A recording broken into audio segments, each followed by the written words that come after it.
shift. This is the MePowerment shift. Don't take it personal. So I'm going to give you a tip on wordology as your biology and not taking it personal.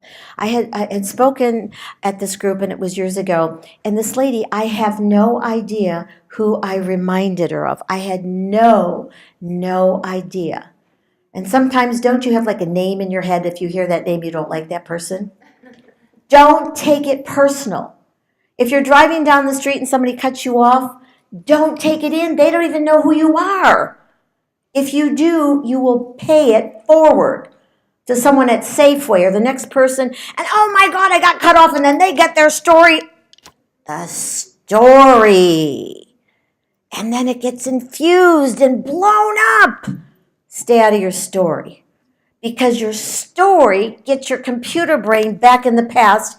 And that's explaining. Remember Lucille Ricardo?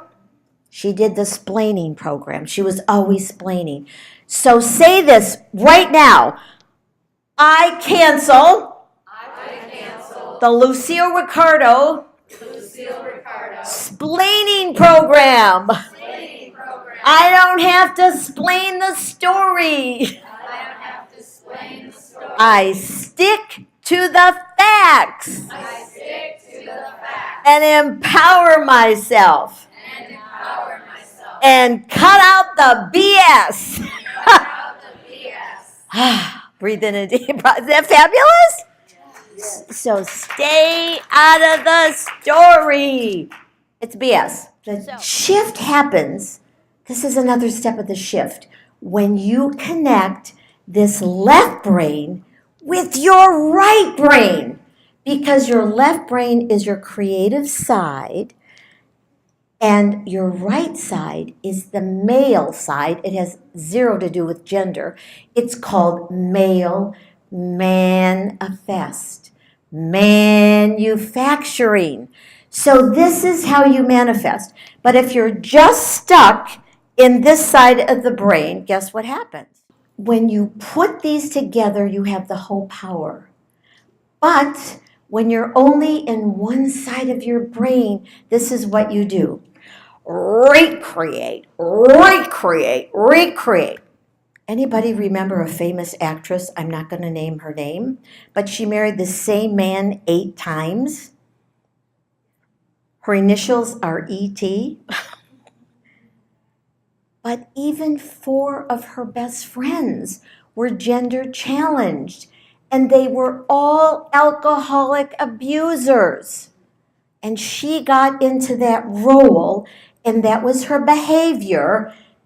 And then she rocked on that profile and kept drawing them, even her son and daughter-in-law who died of AIDS. Because she knew that, she learned that from her parents without judging them. And so with all that wealth and all the things and the Oscars, they were all the same profile.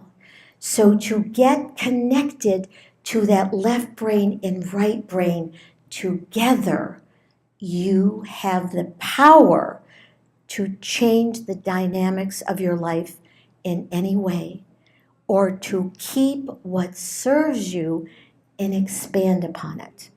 Expand upon it. So when I came to Arizona in 97, I had a brain out of place from a bad near-death experience, but it was wonderful. But it was bad to everybody's idea. A broken neck, and I actually found out I had a broken back. And I came here with $50, and I didn't know anyone. And I'm going, well, isn't this special? And said, I better get busy. So all of that intelligence and intellect did not come from my brain. It came from my body. It came from the experiences that I had in business, in the corporate world, in my family, in all of that. So I had to make the changes for my own growth. And then because of it, I get to share the information. And that's the part I love. But all of you have information inside of you that you can connect with each other. And that makes the relationships delicious.